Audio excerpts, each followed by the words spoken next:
the country. It's called Journal d'une Foodie, which is a foodie's diary. And basically, I like to say that it was a solution to a personal problem. When I launched this, I realized that there was no platform made by an Ivorian for Ivorians living here on the diaspora that was catering to the food scene, right? So they could know what was going on and things like that. So this is how I launched the first food blog in 2012, and was really that just the passion speaking for itself. It was a little platform on Blogspot, and it's still up until today. You can check it out. And so from 2012 to 2016, the blog evolved, leaving Blogspot and Blogger to WordPress, trying to professionalize it a little bit, having more calling it like more of a platform than just a blog. And also in 2016 became a Mandela Washington Fellow. And it was really from my experience as a content creator, but also realizing the gap in between. So when I became a 2016 fellow, it was really because I've noticed that there was a trend. I mean, there was a demand for me in the culinary tourism niche. People were coming to Cote d'Ivoire asking me, hey, do you do market visits? Do you do food tours? Do you do things like that? And I was like, what is this? Like, I didn't really know much about it back then. So I was trying to do research, and I was like, hey, my project is I'm going to be launching a food tour business. So this is how I ended up in the US with 1999 other Africans. If you never heard about the Mandela Washington Fellowship, it's the program by President Barack Obama, and it's just an amazing experience.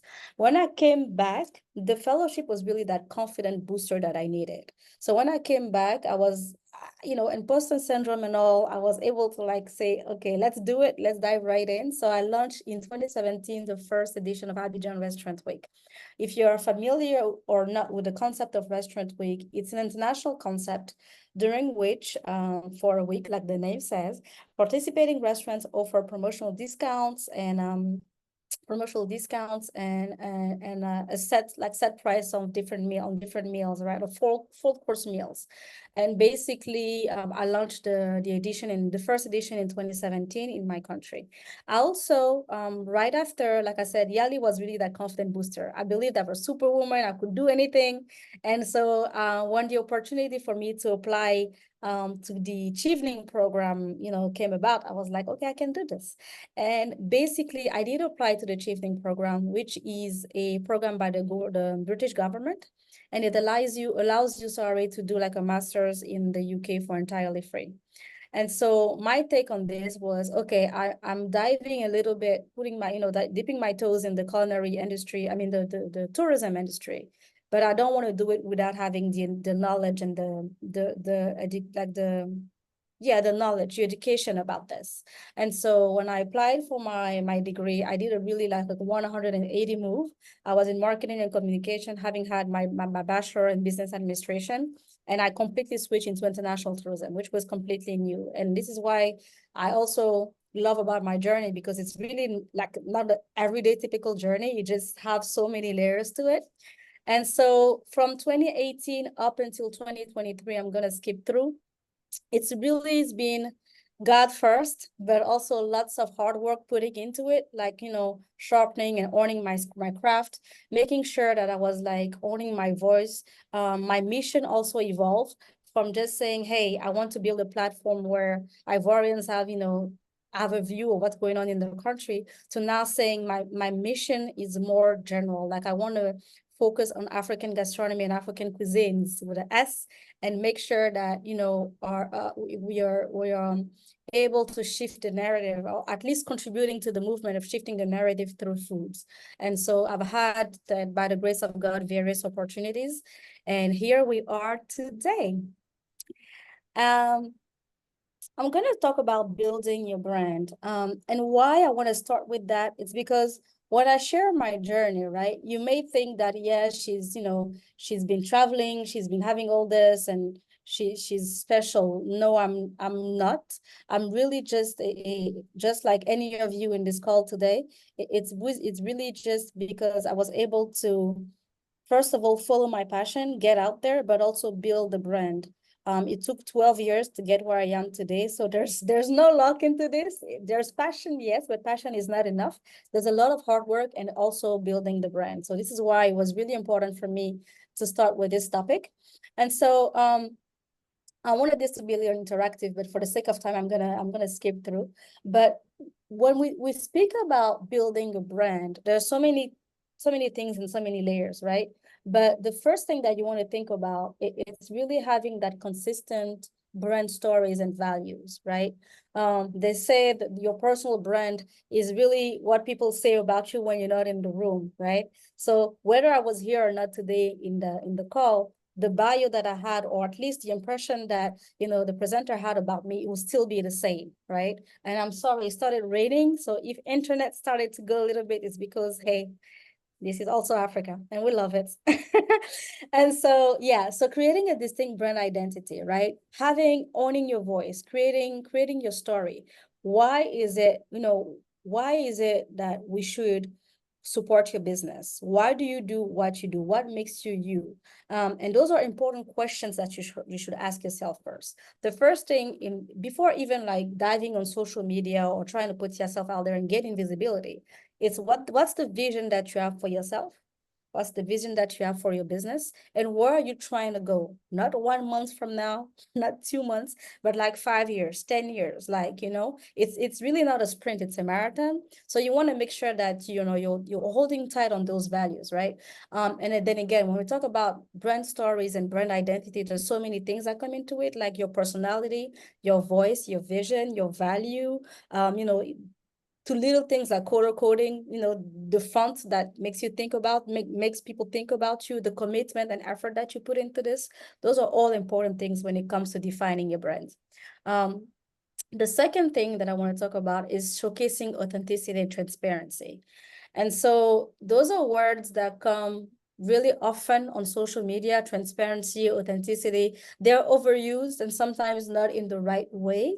But those are terms that, you will continue to hear just because they're so important, right? So being authentic and being transparent, what it is, it really means, humanizing your brand and building trust. I'm a food content creator, right? If I tell you that this meal from so-and-so country or this dish from so-and-so restaurant is the best, without you seeing me eating it, would you actually trust that I liked it or that I enjoyed it? And this is just one example among many others, right? So the fact that people need to trust what you say, and you having that voice of saying, hey, I'm here, but I'm one of you guys. I'm one of your friend. If I tell you something, it's not because I'm trying to sell you something or for you to be automatically going and pouring into my business or buying into my business. It's for, first of all, us to build a relation, because relationships are very, very important. Building the relationship is very important with your people, with your brand, whether you're offline or online, but also humanizing it. So, it's Yasmin, your friend from Cote d'Ivoire. She likes to eat. She's a petite woman. She's funny. She has a nice smile, things like that. But also she knows her stuff. She has authority in her business, and she also recommends things that she likes. So those are very important. Building trust, for that point, if you want to have one takeaway to take away from this, is building trust for point number 2. Point number 3 is focusing on the vision. The vision I talked in the first point, right?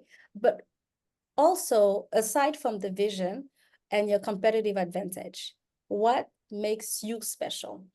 I used to say I launched the first food blog of the country. So I'm technically the first food blogger of the country, right? Which is huge. But to this day, I'm not the best. And that takes, humility to recognize I'm not the best, because, I've evolved in so many things. But my story and what makes me special, and that's part of the storytelling I was telling before, it's that I launched the first food blog. My why is tied in why I do what I do, right? And so there's nothing can take that away from me, because it's part of my story, right? And now what makes me like special, or at least what's my competitive advantage? For example, when you take 2 content creators from my country, right? Let's say you take someone else that has this amazing like content, her feed is nice and she recommends good places and things like that. Like me saying, if we were to compare each other, right? For example, they will say, hey, Or, better yet, let me take Ugonna from Nigeria. She's also a food content creator. We do most of the same thing. We love to eat. We're passionate about it, right? Let's say a brand would want to work for us, right? Of course, it's not that we're competitors, right? We're collaborators. But let's say they will have the two of us. They will have the two of us and say, hey, which one are we going to be working for? Okay, one is based in Nigeria. The other one is based in Cote d'Ivoire. Okay, one speaks English and another maybe ethnic language. The other one speaks French and English. Okay, so who are we trying to talk to? If our market is a Francophone or Anglophone country, we'll go with Yasmin, right? If our market is purely Anglophone and we're trying to, try to speak to our targets who likes, I don't know, traditional foods, because I know Ngona is more dive deep into this, right? Traditional foods that also add travel within the Nigerian country, sorry, to showcase that. Maybe we'll go with Ngona. So really try to define and make it clear what makes you special. All right, so that's really, really important. The number 4 point is building a community. I like to call them your ride or die. It's so important that you have your ride or die, and that it doesn't happen overnight. And I'm not speaking about your uncle, your mama, your cousin. No, I'm talking about people that really don't know you, that never heard from you, but they stumble upon the content, they stumble upon your name on social media, and they're like rooting for you, they're here for you. And I like to share a little story about that. For example, in 2022, I hit 1,100, yeah, 100,000, sorry, 100,000 followers on Instagram, thanks to like 2 or 3 viral reels, right? But it doesn't mean that I have 100,000 ride or die on social media, on Instagram. Absolutely not. At the most, and being like very even optimistic, I maybe have like, I don't know, 500. And that's me being nice with myself, right? And not to say that those people don't follow me for what I do. It's just that the ride or die is those people that when they follow you for you, not because of a viral reel, they follow you because they like your voice, your vision, they align with you. And because if I were to put like, I'll be launching, I don't know, I'll be launching like a digital product soon, for example. I know that those people will be the first one to buy because there's trust, because they like my story and they're here from the beginning, or at least even if they came along the way, they're still here for me, if that makes sense. Number 5 points in the building your brand, sorry, it's do not be like afraid to evolve. Oftentimes we see people that started with something like, part of your storytelling is that you are set to evolve. Taking my story is that I started as a content creator, right? I started as a food content creator. I was just doing restaurant reviews, eating in some place and saying, hey, these places are open. When I travel, this is what you need to eat and things like that. I evolved over time, like I told you. I went from being a content creator to now realizing I don't create so much content anymore because I don't have time, right? But I evolved in being what I call myself now, a culinary entrepreneur, because I launch events. I have launched many activities online or offline that impacts people's businesses, that make sure that entrepreneurs get the coins, that make sure that I amplify their work and their voice. So I'm not a content creator only, but that's part of my story. Some people have unfollowed me along the way. Some people are still there, but I'm not afraid to say, hey, this is what I do now. If maybe you follow me because you were looking for places to eat in Abidjan, sorry, you may not find that on my content, right? But you can find it somewhere else.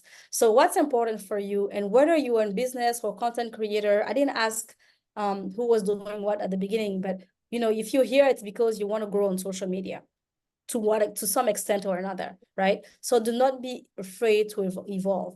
For another example, for example, you started by growing tomatoes, right?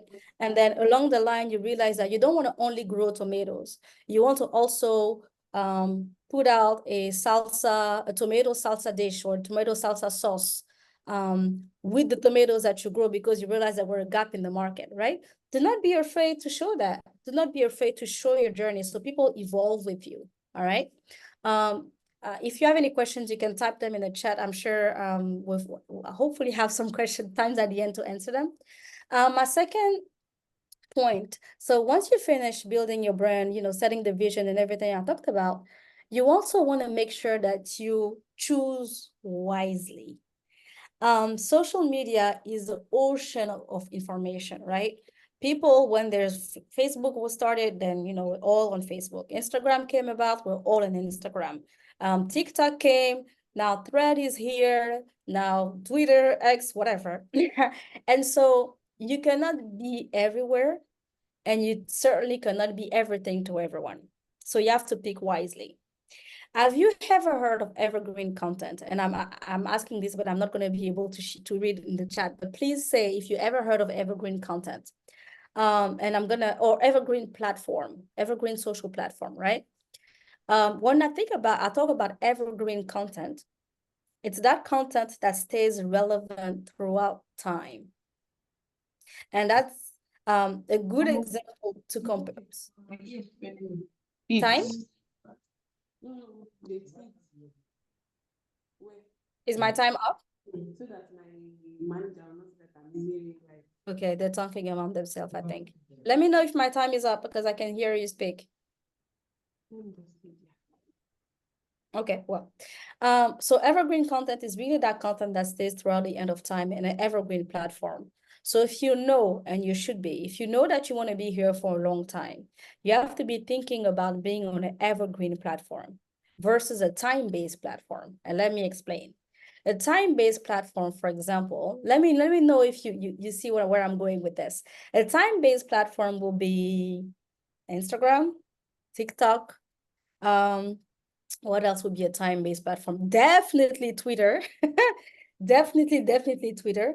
Versus the evergreen platform will be, which will be, a YouTube channel, having a blog or website, and also a podcast.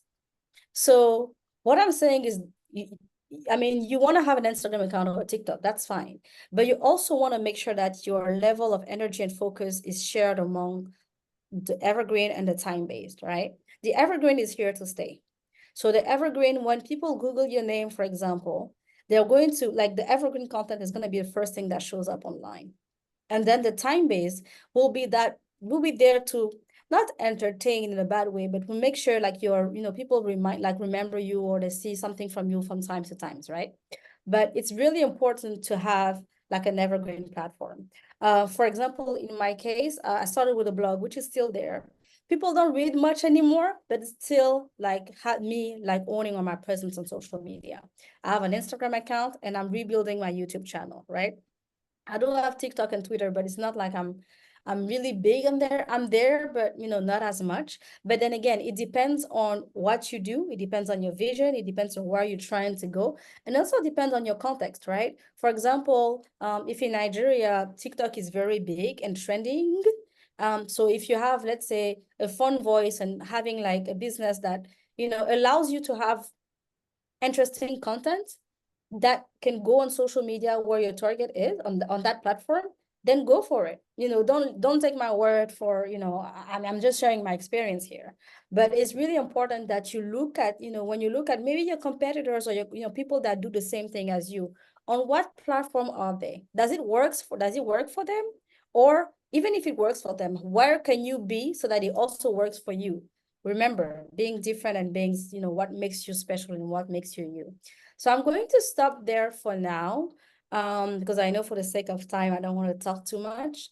I hope this was helpful. Then again, we're not able to dive deep into, branding alone can take an hour, choosing the right platform. And there's so much, again, like content creation itself, consistency and things like that. But at least this was to give, I hope, a good introduction into that word. And what for me was really important when I started, which was building a brand and making sure that I chose the right platform to build that presence. So I'm going to hand it over to you. Great. Thank you so much, Yasmin. That was amazing. A lot of key takeaways to take from there. I know I was jotting from my notes. So one very important thing I will take away from here is humanizing your brand and making people know that there's a human. It's not AI or robotics, but then they can connect with the human aspect of your brand. So I see about 2, 3 people raising up their hands. So Yasmin will still be here after our second presentation. So you can feel free to drop your questions in the chat box. I will do well to read them, and you can also stay on the call, and after our second presentation, you would be called upon to ask your questions. Okay, so, but then while we are trying to do, we're waiting for the question and answer segment, I'd love that you drop the key takeaways. What are you taking from today? There were a lot of insights that has been shared by us, but what stood out for you, and what are you going to use from starting from today to build your brand and increase the visibility for your agribusiness? So let's hear it. I'm in the comment section waiting to hear what you've learned and what you intend to take away from this very insightful presentation.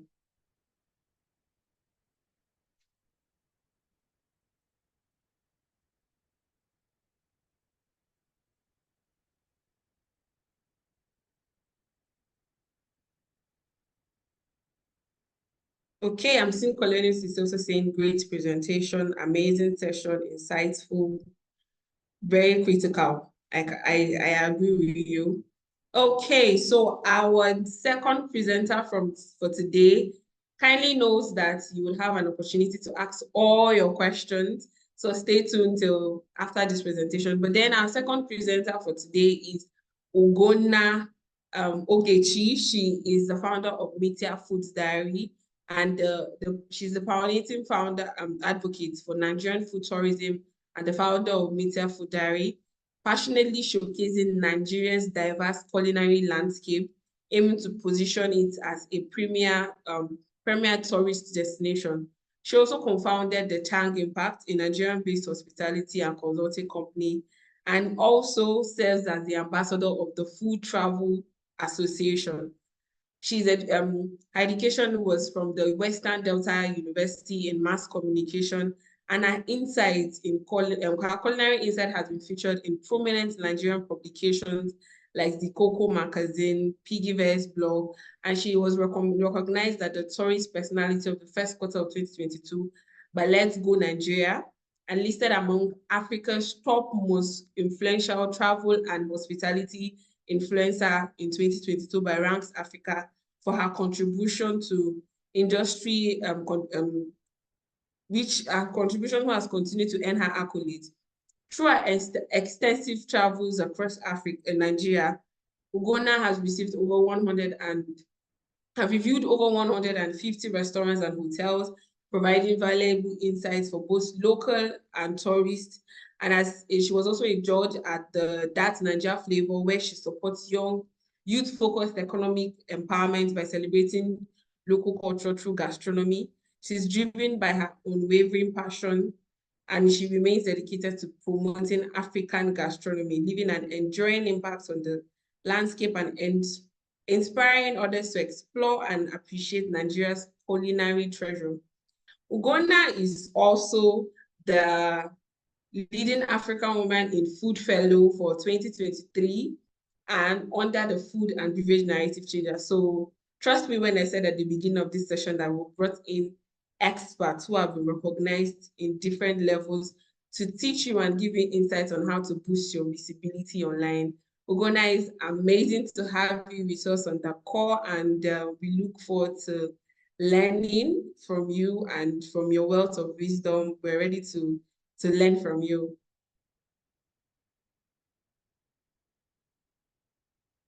Hello, everyone. Good afternoon. It's really, really nice to be here. I'm Ugonna Ijogu. I don't really need to do a lot of introduction because Anna has said it all. So I would like to start, with talking about my story, because I believe the how and the why is very, very important. Can everyone confirm they can see me? Yes, we can. Okay. So I believe the how and the why is very, very important in telling any story. So I'm going to start with how I started. And I like to say I was just simply a girl with a phone and a vision and the need to tell the story. The need to talk about food. I'm very, very, very, very passionate about food. And it was more than just eating and enjoying our local dishes or food in general. It was the need to tell the story of what we can see, what you can see if you come into Nigeria. I wanted to share that. But starting going on social media, talking about your experience, talking about telling your story or wanting to share stories cannot be the easiest. I officially started in 2020, but from the beginning of 2019, it was something I kept postponing. Like I said, okay, I'll do this. I'll start a food blog. I started on YouTube.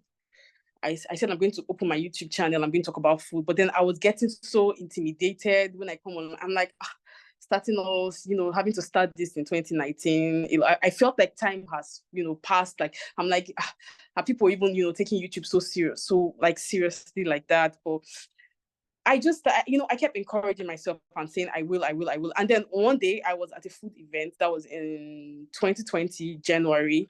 And I was holding my phone and I was like, you know what? I'm just going to vlog this event. And that was how I began my journey. I was able to speak on the event, vlog the event, talk about it, post it on YouTube. And I saw people interested in like, oh, okay, so this is what you have. This is what, we can see if we visit Nigeria. And then it started.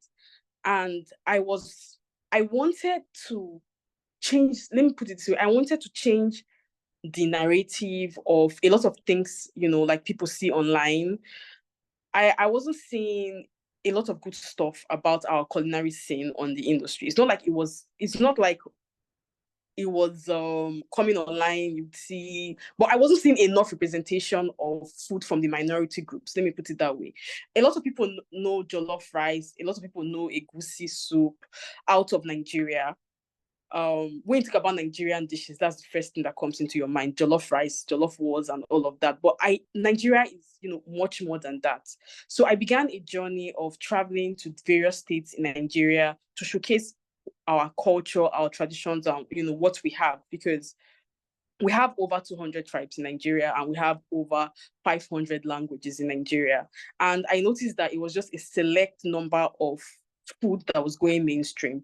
So I decided that I was going to tell the story of the cuisine, the local cuisine we have in our country. I was going to promote it. And alongside, I was going to shed light to locals and tourists about, the restaurants we have available, what they have, what they sell, and all of that. I was going to work with chefs to showcase our local cuisine. Just that has always been my vision. So starting officially in 2020, lots of time has changed. I started collaborating because obviously doing something by yourself is great, but I feel like when you do something with other people and fuse with other people in your space, it's huge. Brands started reaching out to me. A lot of brands started reaching out to me, chefs, restaurants, for collaborations. And this all started with me picking up my phone and saying, I just want to showcase what we all have in Nigeria. I'm not going to lie. I didn't have like a huge vision of where I'm going to be today, but the vision I had was about showcasing our food. It was all about passion. It was all about, okay, if you come online, you would see beyond jollof. Because I always say Nigeria is beyond jollof. You would see other dishes and other cuisines. So that was how I started my journey. I studied mass communication. So I studied mass communication. So like sharing the story, being a food journalist is what I like to call myself. I had always thought, I always wanted to be somebody who would work a 9 to 5 job in front of a TV station or a radio station. But I think life had other plans for me. I didn't go far. I wasn't far-fetched from what I studied, which is mass communication and, coming out being able to showcase Nigeria, speak about what I do. It also comes from an insightful point from, having that background. But I'm not saying you need that background to come out and, come on social media, but I'm saying that it also helps. It also helped in my play, in my own story. So eventually I got to this place where I started having international collaborations, and I was able to speak about Nigerian foods in spaces beyond just Nigeria, beyond our country. And that was when I said, okay, I feel like we are really going somewhere. I know it's growth and we're growing every day, but doing that, it just seeing the organic growth of just chasing something I'm passionate about, bringing me to this point was a whole lot. So I'm going to start with the topic promoting sustainable food practices through social media. So the thing about social media is that I like to tell people the internet never forgets. It's not just about putting content out there to promote yourself. It's about what are the contents you're putting out there. It's very, very important for you to be able to put out contents that are not only relevant to your brands, but that in 5 to 10 years from now, when you're looking back, you're looking back and you're proud of what you put out there. You are saying that, okay, fine, there's no legal complication, there is no cancellation from the public from what I have done, and it actually helps promote your brands. So for I like to call us foodpreneurs in the food space, sustainable food practices is something that we're all in different ways trying to push forward. We're all trying to help the environment and make the planet a better place, starting from where we are. Sustainable food practices, it refers to methods of producing, processing, distributing, and consuming food that prioritizes and promotes environmental sustainability.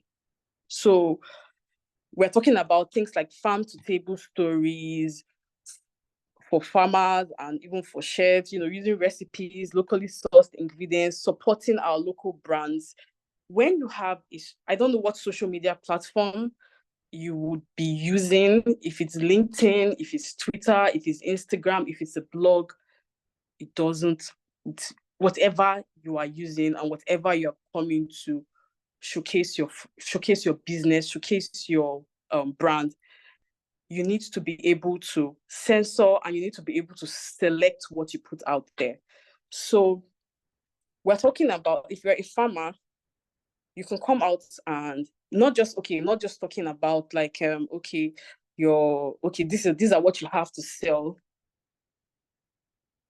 You talk about organic farming, we're not just talking about looking at it from like, you are trying to sell your product, but it's the stories in which you're selling your products that also matters. You're talking about local food systems. You're talking about reducing waste. You're talking about you're talking about fair trade practices. You're talking about regenerative agriculture. I won't be able to get into every single thing, but you're talking about, okay, also supporting small scale farmers. I'm going to use this example. For me, my own way of promoting sustainable food practices is collaborating with local food vendors, some of them that even own their own farm. Like I have this program I just started, it's called Their Story. Their Story focuses on a local, either a local farmer or a local food vendor, but talking about their stories. And what I'm trying to do is I'm trying to push their brands because of the sustainable food practices they have. I'm trying to showcase what they have to everybody. Like, okay, patronize this person. Here's why. This is how I show the whole I show the whole process from how they get their food, how they make it. I'm teaching the public about it. And then for restaurants, for even big restaurants, I also speak to the management behind the back. I let them know that, okay, yes, I know you are I know you like to import this and import that, but I've been able to speak to over 50 restaurants about this. collaborating with local farmers. This is what these farmers have to offer. This is their produce, this and that. As opposed to just importing, I try to make restaurants patronize local farmers. I try to make tourists collaborate, tourists coming into Nigeria, especially the ones that are into gastronomy tourism. I try to make them collaborate with our local restaurants, our local chefs, and all of that. So what this does for your brand is that it doesn't just put you in a situation of saying you're promoting your food stuff. It's the quality of what you're promoting. You're teaching people about the environment. It makes you sound, seem, and be an authority in the food space.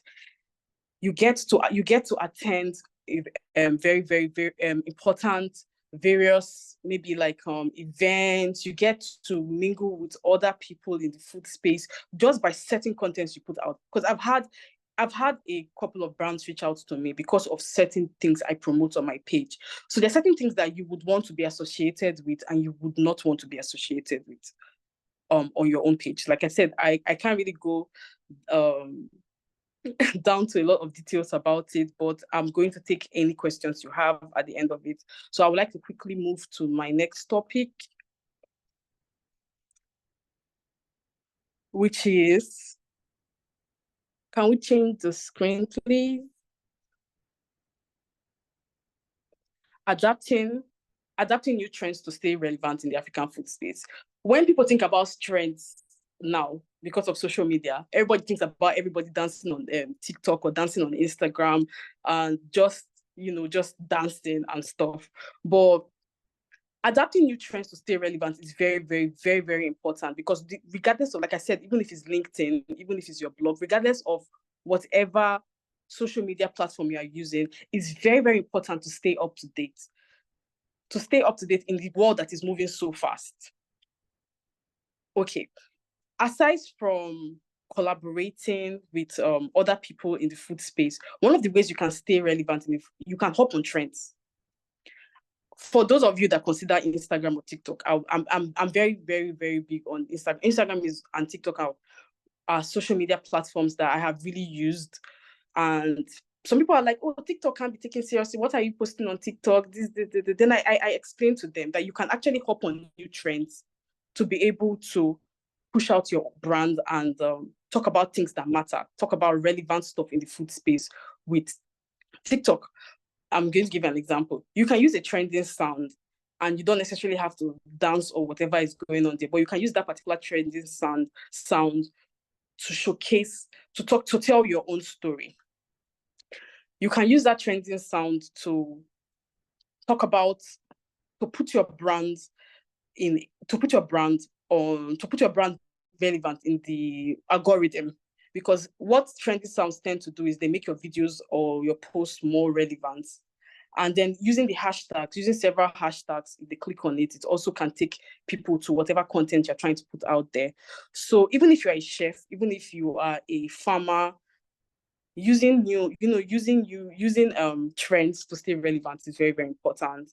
Then you can also showcase recipes, in new innovative recipes, because like I see what a lot of chefs are doing with Afrofusion. I like it a lot. You can use recipes that are trending. Okay, like as a farmer, you can showcase, okay, this dish was made with this was made with that, just using whatever is trending. But in the how you incorporate it in your brand, depending on what you're trying to showcase and what platform really matters. But you have to stay up to date with using hashtags, because it's not just about putting business out there very seriously is great. But in the world today, people have short attention span. I like to say it that way. So you have to move according to the way people are going. Some people some people don't like to read as much as they did 5-10 years ago. But if you are able to use the new crafts to tell your stories in different way, collaborating with, maybe this chef is out there or this blogger is out there and they're really trending, you can easily reach out to the person if they're relevant to whatever you're doing. Reach out to them, speak to them about having a collaboration. And it also helps to put your business relevant. You can be trendy and you can also stay relevant at the same time. For example, maybe I'm a farmer and there's a trending food blogger or someone on the space on the food space, and I would like to work with the person. I send the message, this is this. Maybe I don't have enough visibility as I would like, because visibility really matters, because you're trying to market yourself, you're trying to market your products. Speaking with the person, coming out there to do a collaboration. Let's say you have like 500 people in your network, and this person has like 100 and something thousand people in your network. If you're able to collaborate with this person, you would have the attention of the 100 and something thousand networks they have coming together, and with your 500 network coming together, it actually pushes it helps to push your brand. It helps to keep it out, it helps to put you out there in very, very innovative ways. So with the way the new trends are coming out, you don't have to put your face in front of the camera. It can be writing. You can have somebody else. You can have a social media manager shoot your videos if you want nothing to do with it. But it's very, very, very important that you keep up with the trends. You keep up with what is going on. You read blogs. You check out chefs. You check out other farmers. You try to read stuff that keep you relevant in the food space. And you hop on these trends, like, without getting carried away. You hop on these trends intentionally, putting your content out there with the means to not just sell, but to promote your brands. So I think I would stop there for now.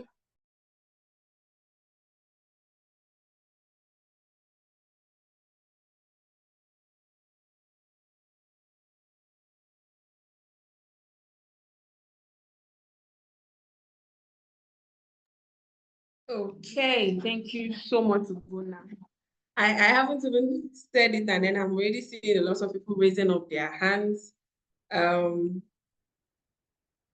know that the presentation time can be quite limited because our presenters have a lot. We can spend the whole day and they will keep on teaching and teaching, because there is a lot to know and to learn about visibility branding and social media marketing. But then, in order to be able to tailor your needs, that's why we have the question and answer sessions. So feel free to, if you have any question, I already have about 2 in the chat box. If you have any question, please feel free to raise your hand and you'll be unmuted and you would ask questions. Our speakers are readily willing to share their knowledge with you, because there are ladies who would want everybody to grow as they are growing also. I'm certain about that. So I'll start with the first question in the chat box while I wait for persons to raise their hands. There are lots of comments here. I'm trying to find a question. You can also resend your question in case we have missed any. Okay, so I'll just go with those who raised their hands. Jude and Anigbo. Please, you can unmute and ask your question. Then next would be Hamza.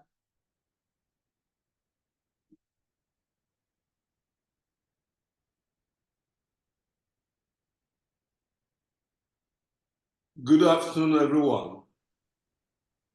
Good afternoon. I'd like to thank the 2 beautiful ladies that gave us the stuff. Let me start by confessing that I'm not so tech savvy. I am in my 60s, so I'm learning. However, I am trying to start an export business, which is basically for food products to Nigerians in the diaspora. And I noticed that most of the discussions here are basically on foods, restaurants and all that, how to be relevant. I don't know if any of the speakers can streamline this to take care of somebody who's trying to export food overseas. That is number one. Number two, the second speaker talked about collaboration with social media influencers.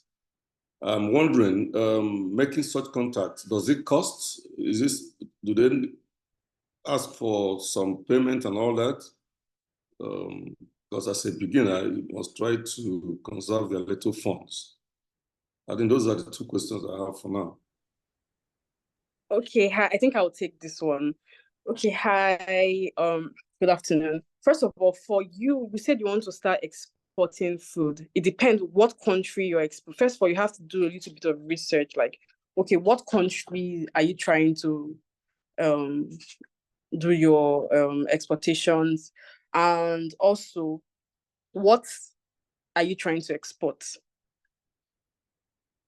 if I may ask? Hello, the person who asked the question. Mr. Jude, are you here? Mr. Jude, are you here? Okay, I think his mic is muted. And then for the social media influencers, it also you can have Hello. Okay, yes. Yeah, can you hear me? Okay. Yes. I was trying to ask you, first of all, you have to do Can you hear me now? Yes, I can hear you now. Sorry, I was struggling. I was struggling to unmute. That's why I couldn't respond immediately. Okay, so I'm looking at exporting to Nigerians in the UK and in the US for items like palm oil, like smoked fish,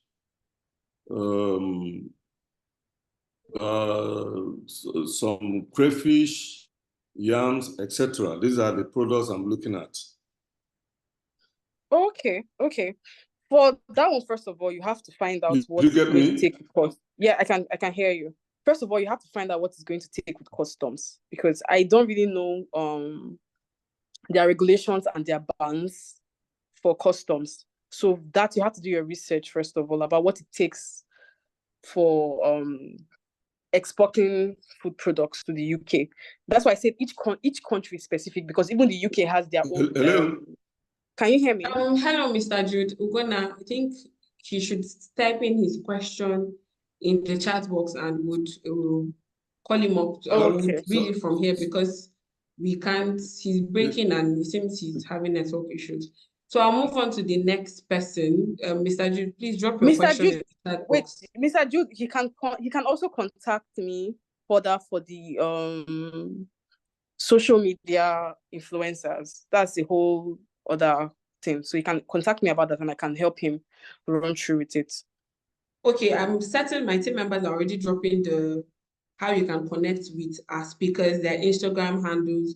So I'm certain if you reach out to them from there, they would respond to you.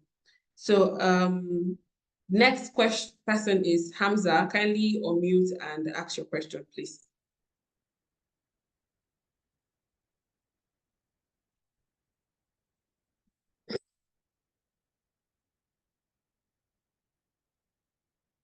Hello, Hamza. If you are speaking, we can't hear you. Please unmute.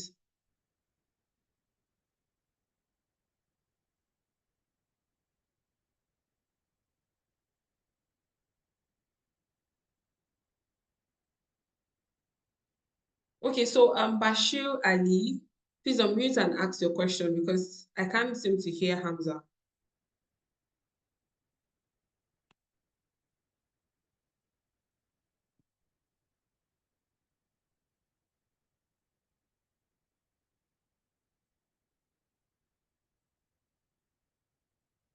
Hello, Bashir. You can go ahead and ask your question, please.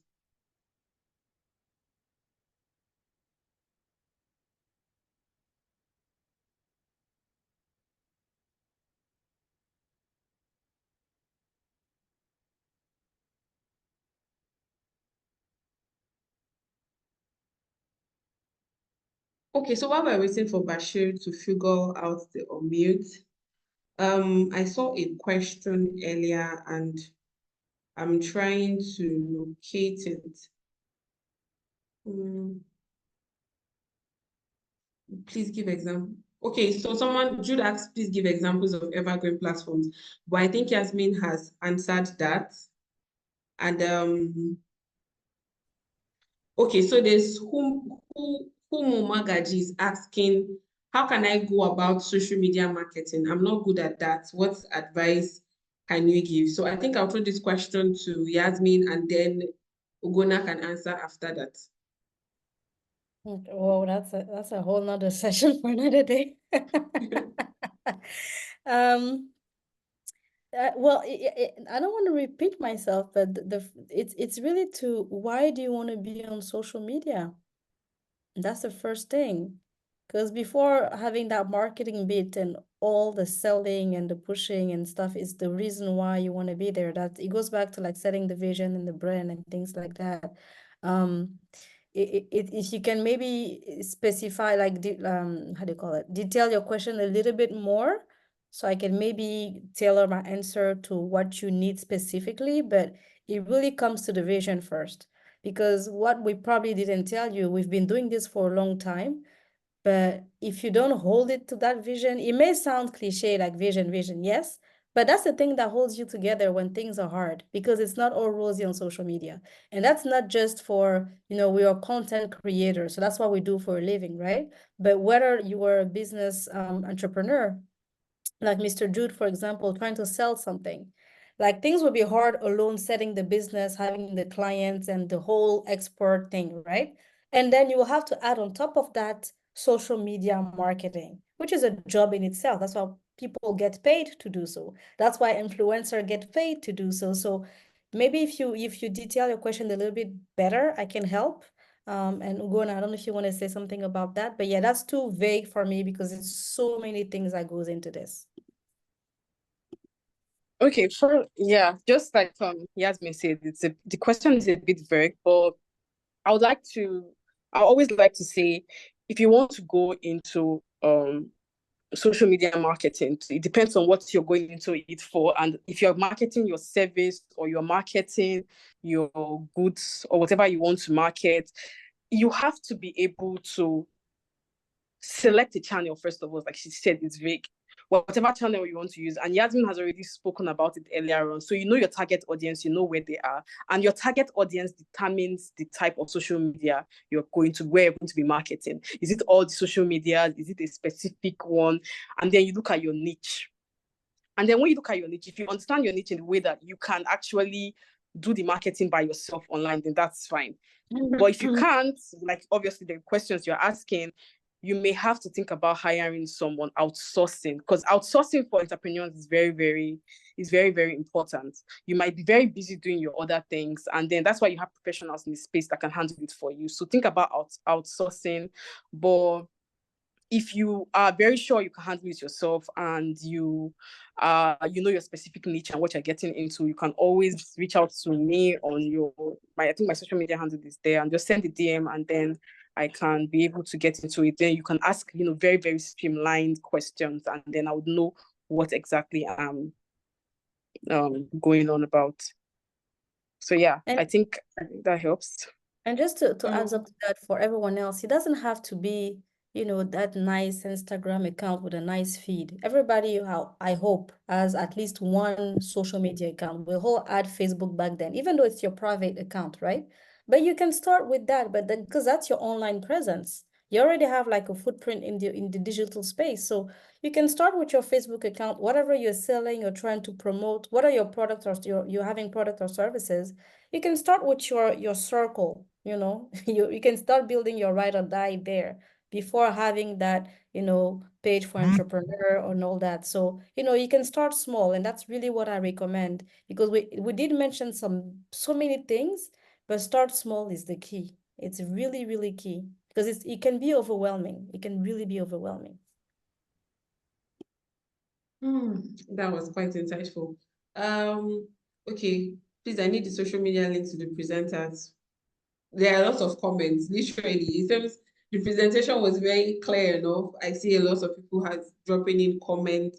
Please, my team members will be dropping in the links to the social media handles. Also, follow. In Nigeria, we say follow who know rules. So please follow them and see and learn and still with joy from the tips and strategies they are using, and also see how you can replicate it in your business. So I see a question from I think I've lost it, but there was a question of, if you want to outsource, how do you find a good content creator? So I think she's trying to ask, what would be the criteria in determining who somebody is, who a good content creator is?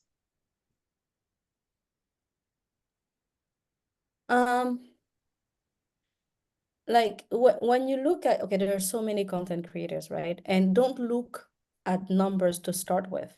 We are all fooled by vanity metrics. What vanity metrics are, it's really like number of followers. They have viral videos. Yes, it's cute. Yes, we all I'm not gonna lie. But like someone in your field, again, know what you're looking for. If you're selling, again, my example of selling tomatoes. If you're selling tomatoes and you have a content creator that pushes and promotes entrepreneur that are, I like to promote made in Cote d'Ivoire entrepreneurs, right? So they do, things from, I don't know, jelly to dried fruits or whatever. So for example, if you're into that field, then you may want to look at someone like me. For example, if you have a restaurant and you have traditional dishes in, whatever region from Nigeria, you may want to check out Lugona because that's what she does. So she does, sorry. You want to look at what the influencer does. What's her story? What's the story that the influencer or the content creator is he or she is trying to put out there? Does your mission, your vision, the mission of your business, of your company align with the story of that content creator? Because there needs to be a fit so that even though a content creator or an influencer has been paid to do something, when you look at the content, you will not be able to tell if that person has been paid or not. And that depends on how good that content creator is as well. But it really, like the fact that she or he will be selling something for you will just flow into her content, because they'll see her eating, using your product or service in her everyday life. So it really has to be a matter of how does it align? Is there a match? Is there a fit? Before looking at numbers and all that. Because yes, people with big numbers will give you big money. will ask you big money. But at the end of the day, is it worth the value that they will provide to you? So that's something that you may want to look about. You don't want to have to look at the big people. You can start in your corner. Who does what? And sometimes people don't call themselves influencer or content creator. But when they put something out there are people that follow them and they are being influenced by them. So you don't have to be called an influencer to be able to sell things or have a good opinion on what society values, if that makes sense. Okay, so I think I'll direct my next question to Gona. Question is, in what ways can social media analytics be used to measure the success of the visibility of your campaign within the agricultural sector? So I think it's, how can you use analytics to measure the success of your campaign? That's the question. Gona. Okay, so first of all, like I always say, social media campaigns are great. You can actually get the numbers when you look at the analytics. You can see, okay, this was the reach, this is how many people visited your sites and everything. But then another thing is, what matters at the end of the day is the numbers it translates to. The numbers, like how many people patronized you. The analytics on social media. So if it's what I understand in terms of analytics, because most of the brands I work with, they like to see like, okay, behind the scenes, okay, how many shares, how many reach, what was the reach of it, what are the numbers? So yeah, you can use those numbers to see how much awareness your product has. Did it reach 100,000 people? Did it reach 15 people, 500 people? Yes, and very, very fine. But I like us to not focus on the social media analytics, but see what it transcribes into. For example, you get a comedian to sell your orange in a skit, and like it's fun, it's great, it's going to have a broad reach, as opposed to an influencer who is in the food niche, talking about, oh, okay, yes, talking from a place of knowledge. Yes, this is what this orange is. This is an organic, this from this farm. I like eating it. I like having it. And then you would see the analytics of that influencer. Maybe the influencer has like, let's say 7,000 followers. And then out of it, you see 2,000 people were able to see it. And that's what the analytics shows. It shows you that 2,000 people have seen your product.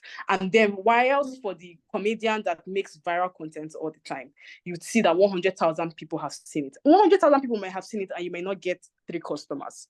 But then that social media influencer that you are seeing just 500 people saw your product, then you might have up to 100 people or 60 something people patronize you. So at the end of the day, we are too focused on the social media analytics. We forget that it has to transcribe into real life.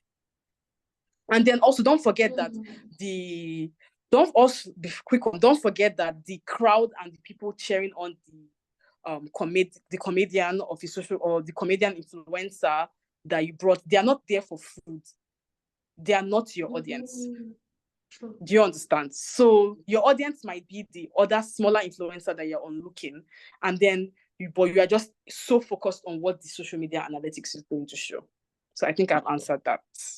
That was a great response, actually. Numbers are important, but don't just focus on the numbers. So Bashir Ali, can you unmute and ask your question? Good evening. Good evening. Yeah, my name is Dr. So you're not very audible. If you can. Business related. Like, for example, a person deals with perishable goods. Can you hear me? Yes, I can hear you. Deals with perishable goods. How will he promote his business in that toward enhancing and sensitization to social media? Because perishable goods can be easily be spoiled. You know, how can a person help to easily transport to a far place and without any damage? Okay, I think Bashir, your voice is muffled. You should type in your question in the comment section, and I'm not very certain if your question is related to what we're discussing, but kindly type it, and if it is, our speakers would answer you there because we can barely hear you. So Lizzie, I would ask that you unmute and ask your question. Thank you very much, and good evening, everyone. My name is Lizzie Ibine from Nigerian Women Agro Allied Farmers Association. I'm the national president. We've been in this business for 18 years, but this issue of social media, I'm not too familiar. I'm on Facebook, I'm on Twitter, but I don't manage them well. Can we have an opportunity to have a training on how to manage them and how to use them to do ourselves of our agribusiness, if that will be possible? Okay, so I'm certain this question is not directed to our speaker. Yes, I heard you, Lizzie. So already at the back end, we are working on how to, because one of the things we've seen with most of our entrepreneurs is they're having difficulties in boosting their businesses and being able to get this level of visibility. And that is one thing we are actively working to on. I'm certain the programs team at the membership team are already tirelessly crafting a well-designed training that can meet this particular questions or demand you just made. So I would ask, before I ask you, Wisdom, to speak, I have two questions actually from the chat box. It's asking, okay, thank you both speakers. I'm thrilled with your journey, and my great key takeaway today would be the role of social media in all of this. His question is apart from social media influencers in entrepreneurship, is there any great marketing strategy for local entrepreneurs, especially those who cannot afford social media platforms, taking into consideration that some rural farmers are not exposed to technology? I think I'll throw that question to you, Yasmin. There are so many layers to that question, but I hear that because yeah, I hear it. So to start with, well, for social media platform, I don't agree with that. Social media platforms are free. That's the great thing. Thank God they're still free. We don't know what will happen tomorrow, but it's still free. So that anybody anywhere can open that. Now I understand that for some it's definitely not easy. We may speak as if it's easy, but it's not. So I hear for someone maybe older, someone doesn't have time. It's not. But be we for example, WhatsApp. Do you think it's a social media? WhatsApp is a social media. It doesn't have to be Instagram, TikTok, Facebook, Twitter, whatever. WhatsApp is social media. For example, you have a WhatsApp account. You have stories now. You can tell your story there, if that makes sense. Sometimes it doesn't have to be deep. It just have to be deliberate about like, what can what do I have? And I like when Gwenna started, she said I was just a girl with a phone and a passion. We all have, by the grace of God, a phone. Maybe it's not a smartphone, but if you can invest in a smartphone, doesn't have to be iPhone 18. It can be a whatever smartphone that can take pictures, that can take you can ask someone, okay, I don't know what business you said you were in, but I have a farm, I'm feeding my chicken, for example. Can you take me 5 seconds of me or just regular people, like just taking, something, a picture or a video of you throughout the day, and you can share that. People, I have a business, support me. That's it. You have done a post. As simple as it is, that can spark conversation. That can have people ask you questions. That's really all we're doing. We're creating awareness for something that exists in order to amplify it, if that makes sense. So yes, we spoke about platforms, and I recognize that the sessions today was a little bit more advanced. We may have to take it to content creation one-on-one, but something as simple as WhatsApp. Like, everybody uses WhatsApp today to sell something, and it doesn't have to be like a broadcast channel. It can just be like a status, or even create a group with people that you think might be interested. Today, I fed my chicken. They are growing. Oh, that would be a good for pepper soup. That's it. You sell one or two. It doesn't have to be so intense. It can be very, very simple. There are so many levels to it. And that's what I say. Start with what you have, but one platform at a time. You'll be amazed at what you can do with WhatsApp. And even if you're not, you haven't been to school, or you're not too advanced, and in whatever the case may be, but there's so many little steps that you can take, and also use the people around you. I like the example of Mr. Jude, because I hear somebody that's trying to sell something, but that's maybe not doesn't have the knowledge, for example. But you may have some nephews, or someone that is well versed in social media that can help you. Likewise, for a farmer that's not exposed to technology, but then again, having a smartphone, even if you don't have a smartphone, you can say, hey, please, you have a smartphone, take me a picture, I beg, and share it to your people. That's it. It really, I really try to take it like a bit nudge so people can understand. But for me, it's really that one step at a time, because everybody's in a different, different step, or how do you say it? Different, don't have the same journey, right? So, I don't know, Gona, if you want to add something to that. Maybe, I hope that answers your question. I really do. For the another way you can help promote yourself is attending relatable events, like physical networking. You see this event relating to agriculture is going on there, you attend it, you go there, you talk about your products. Guerrilla marketing never died.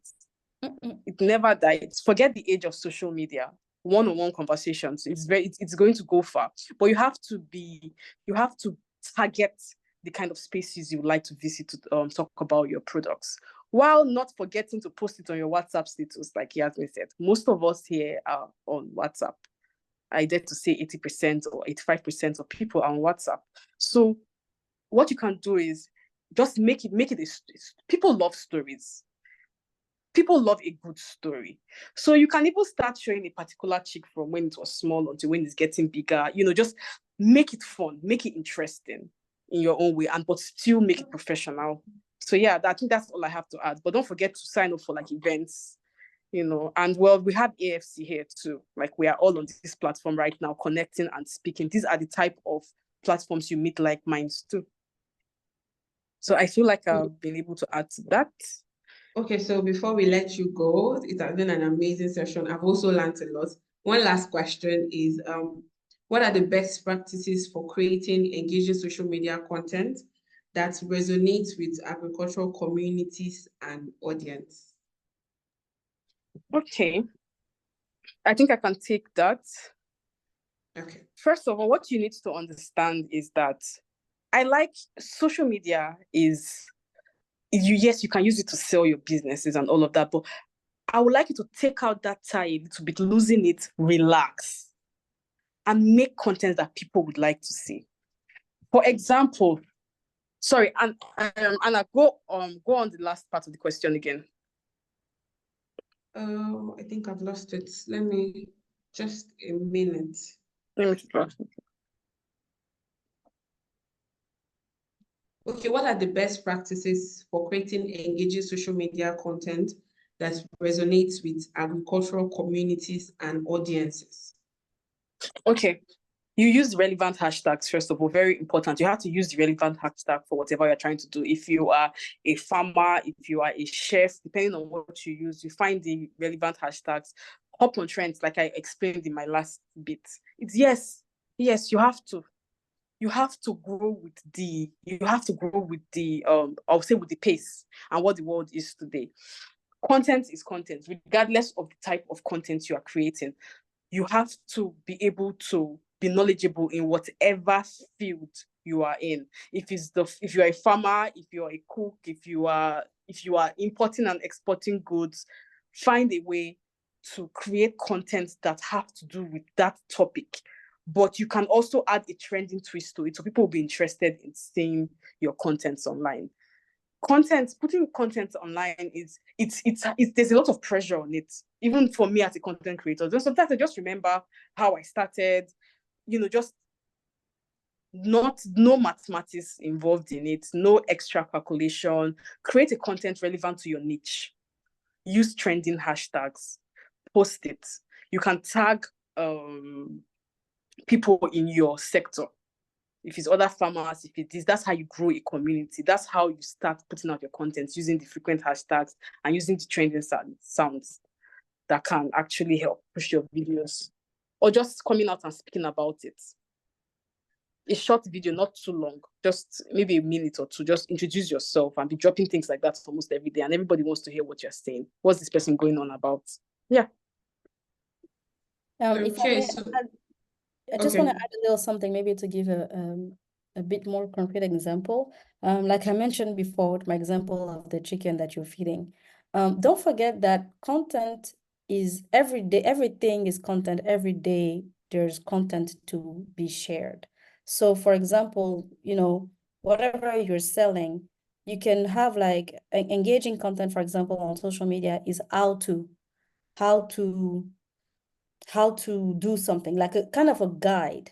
Because we are content creators, but if you have a business and you're farming, we don't know how to farm.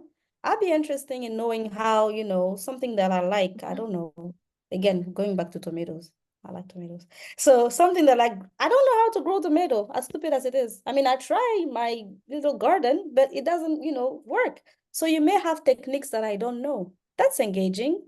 Sometimes we use those big words. We think it has to be something so intense. It doesn't have to be. Things that we don't know. So what do you know that we don't know? And how can you structure it and packaging it in such a way that it makes sense and it doesn't have to be intense again. So your everyday, when you get to your farm, what do you do? How that, like a day in the life of a farmer.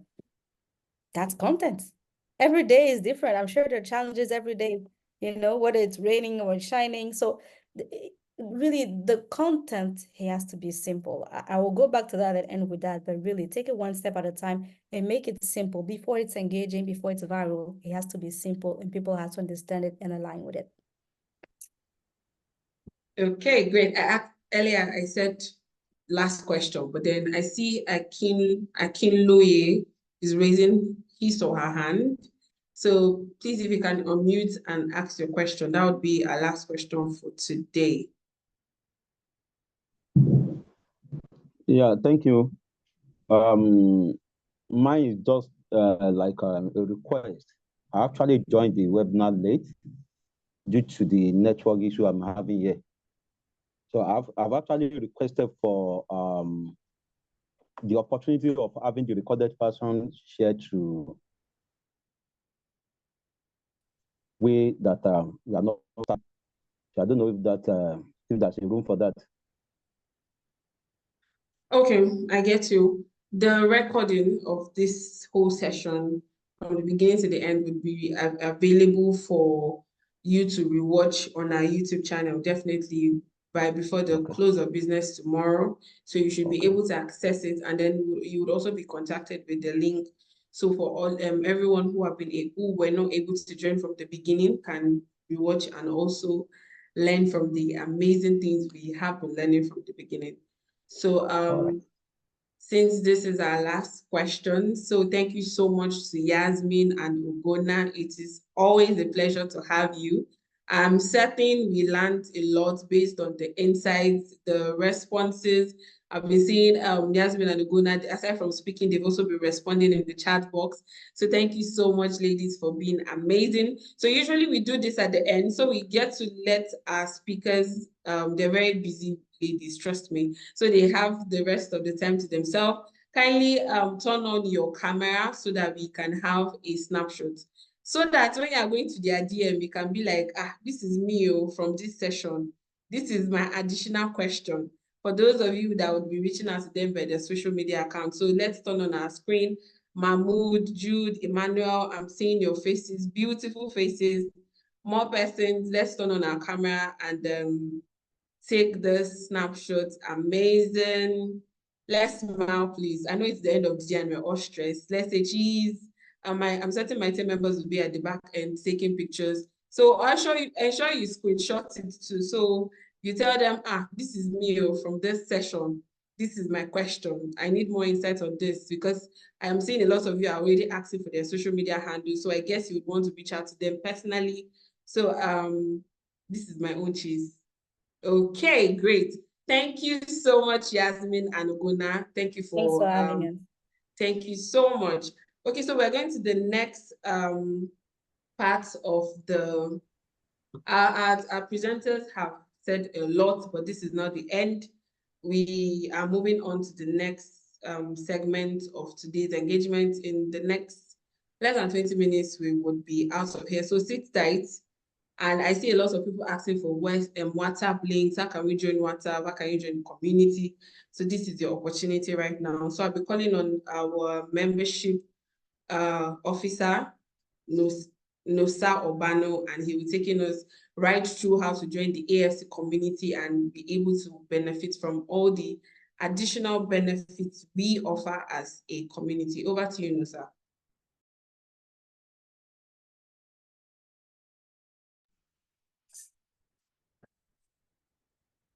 Thank you. And please, can you guys confirm that you can hear my voice? Yes, we can. Oh, great. And I've also learned a lot from the speakers. Thank you so much, Yasmin and Ugonna. I think my key takeaway is to focus on the vision and also your competitive advantage. There are a lot of competitions in the social media space, so you should know your vision and also leverage on your competitive advantage. This was a great session. And for those, before I start, I would like to know how many of us on the call are change makers already. When I mean change makers, I mean those that are already in our membership community. So if you can drop an emoji on the chat box to indicate that you're a change maker, so I can know my audience for tonight. Just comment with I'm a change maker.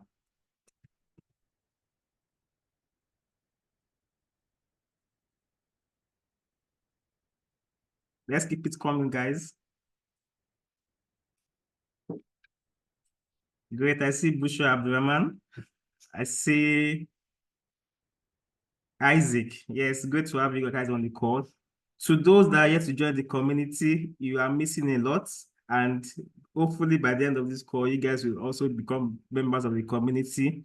I would use these few minutes to talk about our membership community and how you can benefit from becoming a bona fide member of the community. First of all, our community is a hub for agri-food entrepreneurs. So we have membership reach across 43 African countries and counting, because we intend to scale up that number and also reach out to as many entrepreneurs as possible across the African continent. And before I start, I would like to talk about some of the benefits of becoming a member of our community. So at AFC, we offer a lot of benefits to our community. The first is that we are committed to having our entrepreneurs scale their businesses. So we help to assess and strengthen these businesses of our entrepreneurs. We help them scale. We also prepare our entrepreneurs' businesses to enter new African and global markets through our programs and webinars, our trainings, our programs for entrepreneurs. Additional to that is that we refer our entrepreneurs to funding opportunities, to speaking engagement, and to exhibition opportunities. So we do a lot of visibility creation for our entrepreneurs. We help them get speaking sessions. We help them get event passes to agribusiness event where they can leverage networking and connecting with other entrepreneurs and stakeholders in the agribusiness space. We also have a community of members from across the world, across the continent rather, where they can leverage connections, networking, and also seek support from other entrepreneurs. So we have a community in terms of a WhatsApp group, we have a Telegram channel, a Telegram group, we have our other social media handles, and a designated membership dashboard where each member can also check out what is happening in other entrepreneurs' profile and also connect with them. For a faster way, the WhatsApp community is a faster way of getting connections with our entrepreneurs. Then, in addition to that, too, is that we enhance the visibility of our entrepreneurs and promote the social media engagement of these businesses. So, in our own little way, we also have our membership IG Lives business showcase, where we showcase our entrepreneurs and engage in 45 to 1 hour minutes in discussion, talking about the challenges and also creating that visibility for them, which is the reason why this presentation is very important for our audience today, because we've gotten a lot of requests and our membership criteria is not open to them because they're not social media or tech savvy. Like the presenters have explained, you don't have to use their biggest words in the social media space. All you need is your phone and a little bit of technical know-how, maybe how to access your WhatsApp, share your stories, and you don't need to have a iPhone 18 or a Apple laptop to get in line with your stories. You can just share them with your Techno phone or your Infinix. Then, addition to that is also that we have a resource hub on our website where entrepreneurs can get access to data opportunities, to event opportunities, the latest events that is happening across the continent, the latest funding opportunities, the latest capacity building opportunities, like my colleague Anna did in the first part of the event where she talked about the opportunities on the hub, from funding opportunities to data opportunities. So all this can be found on the AFC website, and we also share this to our members via newsletters and also in the membership community. Then next page, please. So having said this, I would like to talk about how you can become a member of the community. I've talked about the benefits of becoming a member. Now let's go to the how. First of all, we have a website where you can navigate to become a member, and I believe my colleagues would help drop the links to those who are here to become change makers to complete their registration. On the AFC Hub, there is a designated landing page where you see activities of our community, our members and their products, and also a link to becoming a member. You can either navigate through this link by clicking the join the community that pops out on the landing page, or you navigate to the top right corner of your laptop or your phone where you see the icon of join the community or login. So the login refers to people who are already members of our community, where they can log into the dashboard and also continue their connection with other entrepreneurs. For a new user or a potential member, all you have to do is to click on the join the community icon. Then it takes you to a page where you'll be asked a few questions about your information, from your business information to your personal information, name, email, your country, your gender, and so on, just for us to know, get some initial data for our members. Then after you fill that, all you have to do is just to click on the submit icon, and we get a pop-up or a notification from the admin end that a new member has clicked to sign up. Then from our own end, we view and assess the information you've provided, and being that is the initial stage of the registration, we are not yet confirmed that you're a member. What you just do is that once you click on the submit icon, it takes you to your membership dashboard, but you have limited access to all the features of the membership dashboard for you to use. For you to complete that feature, to be able to access all those other features, all you have to do is to update your profile. And when I mean update your profile, provide more details about your company, your other information, business information, to help us verify your account. So before we verify your account, you have to provide all those information and update your profile. Once that is done, we verify from our end, and you become a bona fide member of the community, and you get free access to all the benefits we provide to our entrepreneurs. Just so you know, all the membership benefits we provide are all free to our entrepreneurs, no cost attached. We have a vision of helping entrepreneurs scale, and we work towards whatever way we can to help our African entrepreneurs scale as well. So just to note that our membership is open to entrepreneurs who work as top management in an agribusiness, or who own. So it might be the owner of the agribusiness, it might be the owner of the farm, it might be the owner of your processing factory. You are qualified to be a member of our community, and also your business should be in existence for at least 6 months before signing up to be a member of our community.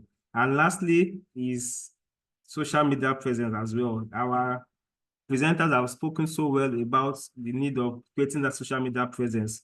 So for the opportunities we provide to our entrepreneurs in terms of access to funders or funding opportunities, most times what our interested funders are looking out for are entrepreneurs who they can see the activities. So apart from having a CAC document or a other document that says you have a business, what are the global audience seeing? What are you doing in the social media space that, okay, you say you are a food processor. Do you have activities? Do you have a website? Do you have a social media handle that tells that, okay, this person is actually doing what he says he's doing in the food space?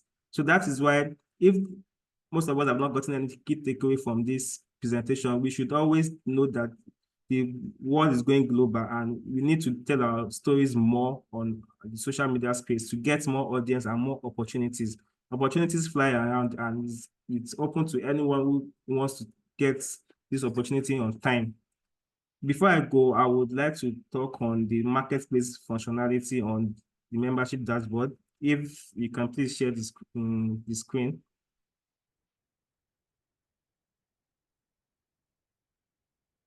Yes, so as a way of providing some form of visibility for entrepreneurs, and this is what is an ongoing conversation, because we want to still improve on it.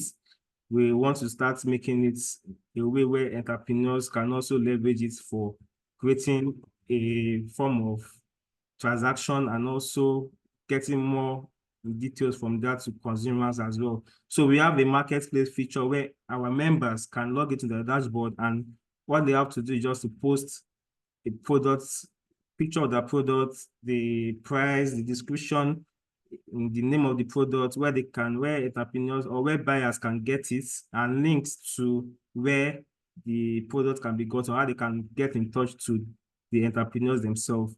So this is for bona fide members that are already using that dashboard. All you have to do is just log into your dashboard and input all the necessary fields available. Once you've done that, you click on the submit icon. Then we also get a prompt that a new a new update has been done, we review from our end to know if the links are clickable, if the products are what they say they are. Then we verify them, and it appears on the AFC website, which is open to external audience to come see your products and the description of the activities you do as well.